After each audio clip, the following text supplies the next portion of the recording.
আসসালামু আলাইকুম ওয়া রাহমাতুল্লাহি ওয়া বারাকাতুহু। আলহামদুলিল্লাহি আউওয়ালান ওয়া আখিরান হামদান কাসীরান তাইয়িবান মুবারাকান ফিহি, আম্মা বাদ।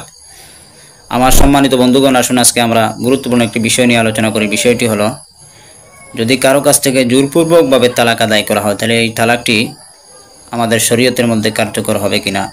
আসুন এই বিষয়টি আমরা গোছালোভাবে একটু আলোচনা করি। এই বিষয়ে আলোচনা করতে হলে প্রথমে আমাদেরকে একটি হাদিসের দিকে লক্ষ্য করতে হবে। হাদিসটি আবু দাউদ শরীফের মধ্যে উল্লেখ আছে। হযরত আয়েশা সিদ্দিকা রাদিয়াল্লাহু তাআলা আনহা থেকে বর্ণিত। আন আয়েশা সিদ্দিকা রাদিয়াল্লাহু তাআলা আনহা قالت سمعت رسول الله صلى الله عليه وسلم يقول لا طلاق ولا ইতাকা في اغلاق। এই হাদিসের মধ্যে উল্লেখ আছে, নবী করিম সাল্লাল্লাহু আলাইহি সাল্লামকে হযরত আয়েশা বলতে শুনিয়েছেন যে, নবী করিম সাল্লাল্লাহু আলাইহি সাল্লাম বলেছেন যে, দুইটা বিষয়ে জোরপূর্বকভাবে আদায় করা যায় না, আদায় করলে আদায় হবে না। একটা হলো আজাদ করা, একটা হলো তালাক দেওয়া। এই তালাক আর আজাদ এই দুইটি বিষয় এমন যে এই দুইটি বিষয় জোরপূর্বকভাবে চলে না। এই হাদিসের দিকে লক্ষ্য করলে বোঝা যায় যে দুইটি বিষয় জোরপূর্বকভাবে চলে না, তালাক আর আজাদ করা। আইম্মায়ে আরবা, ইমাম আবু হানিফা, ইমাম শাফি, ইমাম মালিক, ইমাম আহমদ ইবনে হাম্বল, এই চার ইমামের মধ্যে ভিন্ন ভিন্ন মত আছে। ইমাম শাফি, ইমাম আহমদ ইবনে হাম্বল, ইমাম মালিক রহমতুল্লাহ আলাইহিম, ওনারা ভিন্ন মত পোষণ করে বলেন যে, যদি কারো কাছ থেকে জোরে তালাক আদায় করা হয় তাহলে তালাক হবে না। ওনাদের মাযহাবে তালাক আদায় হবে না। ওনারা হযরত আয়েশা সিদ্দিকা রাদিয়াল্লাহু তাআলা এই হাদিস দ্বারা দলিল পেশ করেন, যে হাদিসটি আবু দাউদ শরীফের মধ্যে উল্লেখ আছে। বাকি হযরত ইমাম আবু হানিফা রহমতুল্লাহি তাআলা আলাইহির মাযহাবে, ইমাম আবু হানিফা সাহেব রহমতুল্লাহি বলেন যে, জোরপূর্বকভাবে যদি কারো কাছ থেকে তালাক নিয়ে নেওয়া হয় তাহলে তালাক আদায় হয়ে যাবে, তালাক কার্যকর হয়ে যাবে। হযরত ইব্রাহিম নাখি, হযরত সুফিয়ান সাউরি রহমতুল্লাহ আলাইহিমা বা আরও অধিকাংশ ফুকাহায়ে কেরাম এই মত পোষণ করেন। হযরত ইমাম আবু হানিফা রহমতুল্লাহি এবং গায়রুহুমের দলিল ওই সমস্ত আম আয়াত যেগুলোর মধ্যে মুকরাহ বা গায়রে মুকরার কোনো কয়েদ লাগানো হয় নাই, বাধ্যবাধকতা জোরপূর্বক বা জোরপূর্বক ছাড়া এরকম কোনো কয়েদ লাগানো হয় না যে সমস্ত আয়াতগুলোর মধ্যে, ওই সমস্ত আয়াত দ্বারা ওই সমস্ত আয়াত ওনাদের দলিল। অর্থাৎ জোরপূর্বকভাবে তালাক দিলেও তালাক কার্যকর হয়ে যাবে হযরত ইমাম আবু হানিফা সাহেব রহমতুল্লাহির মতে। ওই সমস্ত আম আয়াত এই মাযহাবের প্রতি ইঙ্গিত করে, এই মাযহাবের দলিল হিসাবে এইভাবে নেওয়া যায় যে, যেহেতু এই সমস্ত আয়াতের মধ্যে মুকরাহ বা গায়রে মুকরার কোনো কয়েদ লাগানো নাই, তাহলে বোঝা গেল যে যে কোনোভাবে তালাক দিলে তালাক আদায় হয়ে যাবে।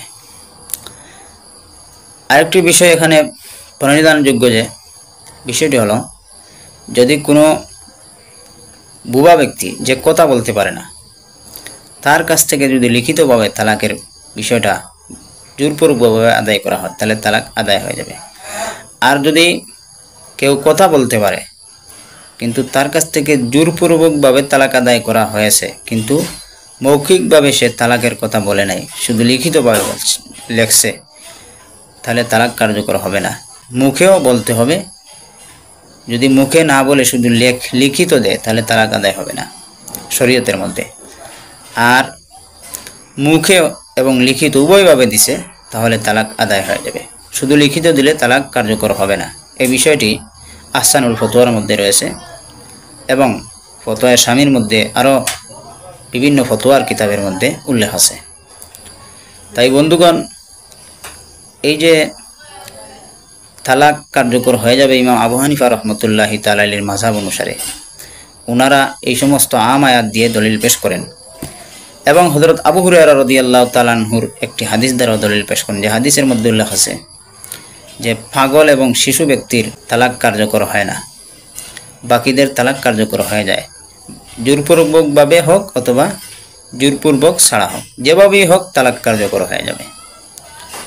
তাহলে হযরত ইমাম শাফি, ইমাম মালিক, হযরত ইমাম আহমদ ইবনে হাম্বল রহমতুল্লাহ আলাইহিম, ওনারা যে হযরত আয়েশা সিদ্দিকা রাদিয়াল্লাহু তাআলা হাদিস দ্বারা দলিল পেশ করেছেন, ওনাদের হাদিসের জবাব কি, দলিলের জবাব কি?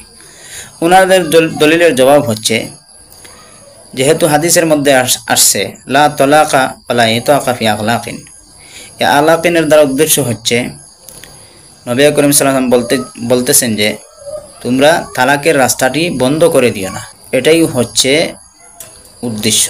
লা তালাকা ওয়ালা ইতাকা, ফি আগলাক, জোরপূর্বকভাবে তালাক কার্যকর হবে না, এর অর্থই হচ্ছে যে তোমরা তালাকের রাস্তা বন্ধ করে দিও না, একসাথে অনেক তালাক দিয়ে ফেলো না। তালাকের যে 3টা তুহুর আছে, সেই 3টা তুহুরের ভিতরেই তোমরা তালাক দিবে, যাতে স্ত্রীকে আবার ফিরত নেওয়ার সুযোগ পাওয়া যায়। এটাই হচ্ছে উদ্দেশ্য। অথবা এটাও উদ্দেশ্য হতে পারে যে কাউকে জোরপূর্বকভাবে তালাক দিতে বাধ্য করো না, কিন্তু যদি বাধ্য করে ফেলা হয় তাহলে তালাক কার্যকর হয়ে যাবে। আশা করি বন্ধুগণ বিষয়টি সংক্ষিপ্ত আকারে আপনাদের সামনে উপস্থাপন করতে পেরেছি। আমার যদি ভিডিওটি আপনাদের কাছে ভালো লাগে তাহলে লাইক, কমেন্ট, শেয়ার করতে আপনারা ভুলবেন না।